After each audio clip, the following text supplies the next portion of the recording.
Moustache en place, lunettes en place. Je crois que je suis fin prêt pour pouvoir vous expliquer tout ça.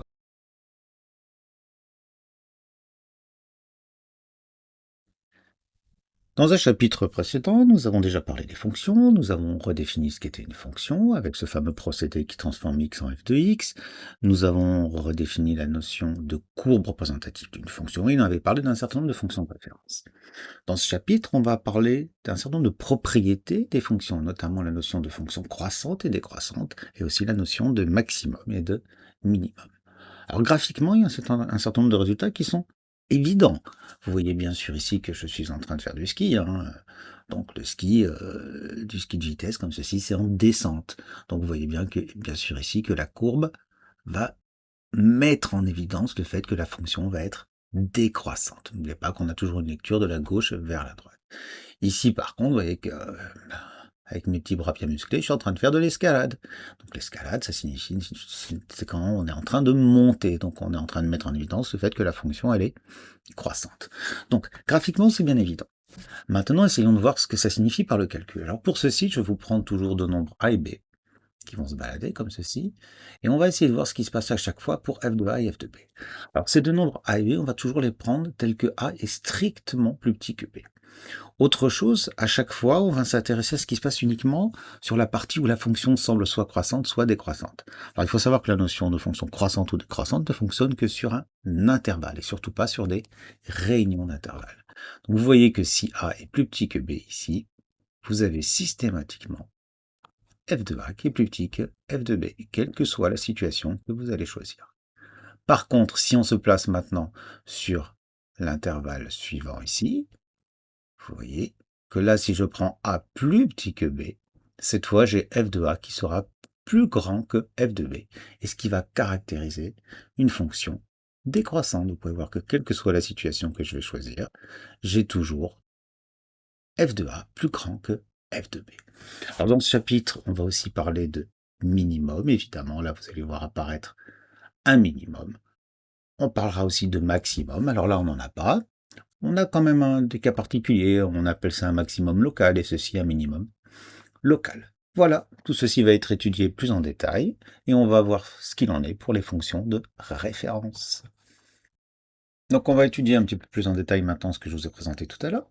Donc on dira qu'une fonction f est croissante sur un intervalle i lorsque pour tout réel a et b de i tel que a est strictement plus petit que b, alors j'insiste sur a strictement plus petit que b, alors on a f de a inférieur ou égal à f de b. On dira de la même façon qu'elle est strictement croissante si cette fois on a f de a strictement plus petit que f de b. Alors graphiquement, ça signifie tout simplement que la courbe monte de la gauche vers la droite. Alors une fonction strictement croissante sera toujours forcément croissante.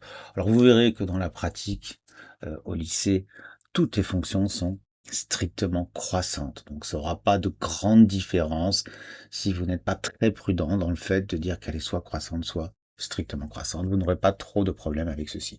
Ça sera important tout de même pour un théorème important que vous allez utiliser en terminale, le corollaire du théorème des valeurs intermédiaires. Il faudra bien indiquer que la fonction est strictement croissante. Alors, une fonction croissante conserve tout simplement l'ordre. Alors, une fonction décroissante, cette fois, je vous l'ai dit tout à l'heure, vous prenez toujours a strictement plus petit que b, vous êtes toujours sur un intervalle, et cette fois, vous allez avoir le contraire, f de a supérieur ou égal à f de b. Dans ce cas-là, on dit qu'elle est décroissante, et si vous avez f de a strictement plus grand que f de b, on dira qu'elle est strictement décroissante. Donc la courbe descend de la gauche vers la droite. Donc une fonction strictement décroissante est forcément une fonction décroissante. Alors, vous retenez aussi qu'une fonction décroissante change tout simplement l'ordre des inégalités. Alors, remarque, on dira qu'une fonction f est monotone ou strictement monotone si elle n'a qu'un seul sens de variation, c'est-à-dire que si elle est soit que croissante, soit que décroissante. Évidemment, les choses sont vraies au sens strict. On ne parle de croissance ou de décroissance que sur un intervalle. Attention, il faut être prudent avec ceci. Donc étudier les variations d'une fonction, c'est tout simplement préciser les intervalles sur lesquels la fonction est monotone. On dit aussi étudier la monotonie de la fonction. Donc si vous entendez ceci, ça veut dire étudier les variations de la fonction. Et généralement, on résume tout ceci dans un tableau de variations que vous pouvez voir ici. Donc par exemple, voyez que là, je vous ai représenté une fonction qui est définie entre -2 et 3, donc de -2 à 3. On a un changement de variation 1 que j'ai indiqué ici. La valeur la plus petite obtenue, c'est -4. On va voir juste après qu'on appelle ça le minimum. Et donc la fonction est d'abord décroissante, puis croissante. Et je mets les valeurs atteintes. En -2 ici, vous avez 5, donc je mets 5. Et en 3, ici, vous avez 0, donc je mets 0. Alors nous allons maintenant définir la notion d'extrémum. Alors attention, hein, extrémum, c'est un mot latin. Donc si on cherche à écrire un pluriel en français, on mettra un S, mais vous pouvez aussi dire extrema, et dans ce cas-là, il n'y a pas de S. Donc soit une fonction définie sur un intervalle i, on va prendre xm, x petit m, x grand M, deux réels de i. On dit tout simplement que f admet un minimum sur i en xm si vous avez toujours f de xm inférieur ou égal à f de x, c'est-à-dire que c'est la valeur la plus petite qui va être atteinte par la fonction f et elle est atteinte pour la valeur xm. Vous définissez de la même façon la notion de maximum, mais cette fois ça sera dans l'autre sens. Donc si f admet un minimum ou un maximum, on dit que f admet un extrémum.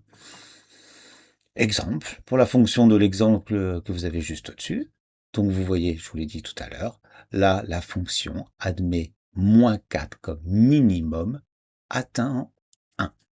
Par contre, elle admettrait aussi cette valeur-là comme maximum, vous pouvez l'indiquer. Elle admettrait donc 5 comme maximum atteint en -2. Remarque, une fonction n'admet pas nécessairement de maximum ou de minimum sur un intervalle, en particulier sur un intervalle ouvert ou semi-ouvert, donc on en reparlera en détail en exercice. Pensez par exemple à la fonction inverse qu'on a déjà étudiée. Si vous cherchez à trouver un maximum sur l'intervalle 0 plus l'infini qui est un intervalle ouvert, vous voyez bien qu'il y a un petit problème. Je vais vous remettre le dessin ici pour voir ceci. Nous allons maintenant nous intéresser un peu plus en détail aux fonctions affines. Je vous rappelle qu'une fonction affine, c'est une fonction du type suivant, c'est-à-dire qu'un réel x associe à x plus b, où a et b sont des réels fixés. Alors, je vais définir maintenant un nouveau concept qui fait référence à ce que nous avons fait au-dessus, mais je ne vais pas utiliser a et b, ce qui sera un peu maladroit, étant donné que a et b sont déjà utilisés ici. Donc, je vais prendre deux réels u et v. Et nous allons mettre en place ce qu'on appelle le taux d'accroissement de f entre u et v. Donc, ce taux d'accroissement, c'est le nombre que vous avez ici, f de u moins f de v sur u moins v. Alors, on va essayer de le calculer et voir ce que ça donne. F de u, c'est au plus b. F de b, c'est f de v, pardon, c'est av plus b. Donc, si on fait la soustraction, vous voyez que quand on a un moins ici, donc ça fait moins AV moins B, donc les B se suppriment. Il va nous rester AU moins AV. Donc après factorisation dessus, nous allons avoir A fois U moins V sur U moins V. Les U moins V se suppriment et il reste A. Et donc on vient de voir que quel que soit le choix de U et V, on aura toujours F de U moins F de V sur U moins V égale A. Alors, ceci, ça s'interprète très facilement graphiquement. Donc, vous vous souvenez déjà qu'une fonction affine est représentée par une droite. F de u moins f de v représente la différence en y, quels que soient les points que vous allez choisir sur la droite, et u moins v représente la différence en x, quels que soient les points que vous allez choisir sur la droite. Et donc ces différences, on les note généralement delta. Delta, c'est la lettre grecque en majuscule qu'on utilise pour simplifier, pour mettre en évidence une différence. Donc on aura toujours delta y sur delta x qui est égal à a. On en reparlera un petit peu plus tard sur les droites. Alors, je vais m'intéresser maintenant donc à une fonction affine comme ceci, et je vais distinguer le cas si a est positif ou si a est négatif. Donc, on va voir que si a est positif, la fonction est toujours strictement croissante sur R. Si a est négatif, elle est toujours strictement décroissante sur R. Alors, pour la preuve, nous allons revenir à la définition. Donc, vous prenez deux réels U et V. Donc, j'ai choisi U et V pour ne pas avoir de conflit avec les A et B qui sont ici, tel que U strictement plus petit que V. Donc vous savez que si A est positif, donc si je multiplie par A, je ne change pas le sens de l'inégalité. Alors que si A est négatif, vous voyez ici, on change le sens de l'inégalité. Ensuite, je peux ajouter B de deux côtés. Donc ici, nous obtenons ceci. Et ici, cette fois, dans l'autre sens. Et donc, qu'est-ce qu'on en déduit? On en déduit qu'ici, on a f de u plus petit que f de v, qui est dans le même sens qu'ici. Donc la fonction est strictement croissante sur R. Alors qu'ici, nous avions, au départ, on avait choisi U plus petit que V, et nous obtenons F de U cette fois strictement plus grand que F de V, donc la fonction est strictement décroissante sur R. On peut donc maintenant résumer tout ceci dans un tableau de variation. Donc la fonction là, elle est toujours croissante, donc j'ai indiqué cette valeur, qui est une valeur quand même importante. Alors, c'est pas forcément nécessaire de le mettre, mais les valeurs qui annulent la fonction sont souvent des valeurs importantes qu'on aime bien indiquer. Je l'ai indiqué ici, pour moins b sur a, donc vous obtenez 0. Ici aussi, pour moins b sur a, vous obtenez 0. Ce qui me permet maintenant d'ajouter à ceci le signe. Donc, vous voyez que si on est plus petit que moins b sur a, donc c'est d'abord négatif et ensuite positif. Et cette fois, c'est le contraire. C'est d'abord positif, puis négatif. Concernant la fonction carré, on conjecture le résultat très facilement graphiquement, donc on se doute qu'elle va être strictement décroissante dans les négatifs et strictement croissante dans les positifs. Nous allons faire une preuve rigoureuse pour le justifier. Alors, le but, c'est toujours, donc on prend A strictement plus petit que B, et le but, c'est de voir comment sont f de A et f de B. Alors pour ceci, on va s'intéresser à la différence f de A moins f de B. Alors f de A moins f de B, donc c'est A carré moins B carré, ou encore A moins B fois A plus B. Si nous sommes dans les négatifs ici, si on prend A et B, tous les deux négatifs, donc A moins B sera clairement négatif, qu'on soit dans les négatifs ou qu'on soit dans les positifs. Par contre, A plus B sera négatif si on est dans les négatifs, et sera bien sûr positif, parce qu'on additionne deux nombres positifs, si on est dans les positifs. Donc on en déduit donc que A moins B fois A plus B, dans cette situation-là, donc on va avoir ce nombre-là qui est négatif et celui-ci qui est négatif, donc le résultat sera positif, alors qu'ici vous allez avoir ce nombre-là qui est négatif et ce nombre-là qui est positif, donc le résultat sera négatif. Donc ici on en déduit, on avait vu tout à l'heure que ceci c'est f de A moins f de B, donc on va avoir f de A moins f de B qui est positif, ou encore f de A plus grand que f de B. Ici ça sera le contraire. On en déduit donc bien les résultats voulus. Alors on parle de fonctions donc strictement décroissantes, mais je vous ai dit que ça n'a pas une importance énorme si vous oubliez de l'indiquer, si vous dites seulement qu'elle est décroissante. Alors, remarque, deux nombres positifs sont rangés tout simplement dans le même ordre que leur carré, alors que deux nombres négatifs sont rangés dans l'ordre contraire de leur carré. Alors, le tableau de variation que vous avez ici, donc elle est d'abord décroissante de moins l'infini à 0, donc dans les négatifs, puis croissante. Et on voit que ici, la fonction carré admet bien un minimum qui est 0 atteint en 0, c'est-à-dire que quel que soit, alors il faut connaître ce signe ici, ça c'est un signe mathématique, un symbole important qui signifie quel que soit, ou pour tout. Donc pour tout x appartenant à R, on a x carré qui est positif. Et oui, il faut savoir qu'on avait déjà vu que la parabole de toute façon représentant la fonction carré est toujours au-dessus de l'axe des abscisses. Et ce qui nous permet de justifier que nous avons bien un minimum, c'est que nous avons aussi 0 carré qui est égal à 0, c'est-à-dire que cette valeur, donc, est atteinte. Elle est atteinte pour la valeur 0. Alors maintenant pour la fonction inverse. Alors la fonction inverse, il va falloir être extrêmement prudent avec la fonction inverse. La fonction inverse, elle est strictement décroissante dans les négatifs, elle est aussi strictement décroissante dans les positifs. Attention, c'est deux situations distinctes. Alors, on va prendre de la même façon de réel A et B, et on va étudier le rapport, la différence f de A moins f de B. Donc c'est-à-dire 1 sur A moins 1 sur B, ou encore, si on met au même dénominateur, B moins A sur AB. Alors, première situation, si A et B sont tous les deux négatifs. Strictement. Donc, B moins A, lui, va être positif, étant donné que A est toujours strictement plus petit que B. Les deux nombres sont négatifs, donc le produit AB, lui, est positif. Donc, qu'est-ce qu'on en déduit? Étant donné que ceci est positif et que ceci est positif, le résultat sera positif. Ce qui signifie que f de A moins f de B est strictement positif, ou encore que f de A est strictement plus grand que f de B. La fonction inverse est donc bien strictement décroissante sur moins l'infini 0. Dans cette situation-là, la démonstration serait totalement identique, étant donné que de toute façon, le produit de deux nombres qui sont positifs sera bien sûr positif. On va obtenir un résultat totalement identique.